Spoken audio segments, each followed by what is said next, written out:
Welcome back. This is now the second installment. I've set up the boards and I've also chosen my players. This is going to be a solo game, but I'm going to use 3 different hobbits. Frodo always has to be part of the party because he's actually the ring bearer, so you always have to have him.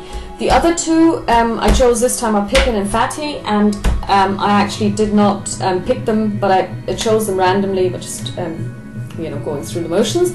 So first of all, every player gets 6 starting cards from the deck. Then the next thing that happens is that the ring bearer, that's Frodo, may roll this die, and in order to, and if he does so, he will receive 4 cards that he can distribute, but he also has to suffer the effect. Now, this die, this 6-sided die, only has bad effects most of the time, except for this one. This is an empty side. If this comes up, nothing happens. If this comes up, the party has to discard 2 cards between them. If this symbol comes up, Sauron moves 1 step closer towards the hobbits. If this comes up, the ring bearer has to move 2 spaces. You can't see him; he's out of sight for the moment. Towards Sauron. If this comes up, he has to move 3 spaces towards Sauron, and if this comes up, he needs to move 1 towards Sauron. So you have to make a decision. Do you want to do this? I choose not to. Then the next thing that happens is that a Nazgul, which is a ring wraith on a horse, appears, and one player needs to discard 2 cards with a hiding symbol. Now the hiding symbol is actually a forest symbol. It's a tree. Now I have to find one one character in the party who has 2 hiding symbols. This is one where people cannot share. Now, luckily Fatty has one of these ones because I don't want Sauron to start advancing so early in the game. So he discards these 2 cards. They're gone. So the guys now enter Rivendell, and they receive the so-called feature cards. I mentioned these earlier in the first installment. Feature cards are cards that are relevant to that particular area in the story. So I just shuffle them. There are 12 of them, and each character receives 4. I actually play them face up because it doesn't really make any difference to not have them open, because it's a cooperative game, and people can see what's going on. It's not like this is in any way hidden, or it doesn't need to be hidden anyway. So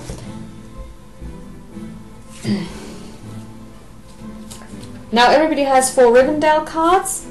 So the next thing that they need to do is each player needs to pass 1 card to the player to their left. So basically, now it gets interesting, because now it makes sense to check which cards would you like to pass to the other players, because different hobbits have different possibilities of playing cards. So for example,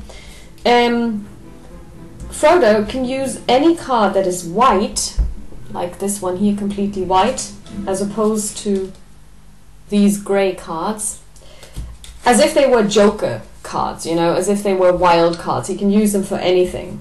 So giving him white cards is a good idea, because he can use them for anything.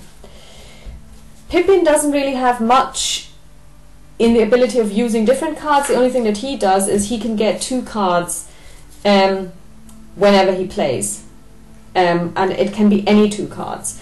Whereas everybody else, if they want to play 2 cards, it has to be a grey one and a yellow one. And then Fatty actually, after each scenario, draws 2 hobbit cards, so it doesn't really matter. So in this case, it is actually not really that important. So you might want to go for the symbols to make sure that everybody has a good mix. So Fatty has quite a lot of, well, yeah, he's got a good mix. I'm just going to hand over 2 wild cards, so that's really a lot of. This one has as well, so I would say he passes on this one. And this guy here, he passes on yeah, well, you know, a weapon as well.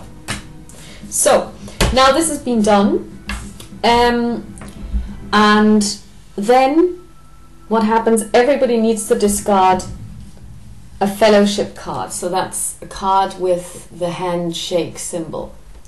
Each one has to do this, or if they don't have one, then they can basically discard a wild card, which would be a waste. So also when you check which cards you pass on, it does make sense to make sure that you keep one of these ones for this particular turn. So now this has been done, and the party enters Moria, and this is this really beautifully illustrated board by John Howe, and it illustrates the fight of Gandalf the Wizard against the Balrog. Now, there are 3 tracks. No. There are 3 tracks which the Fellowship needs to walk on, and this is the big Balrog, my cat, and I'm just gonna have to convince him that he will let me play.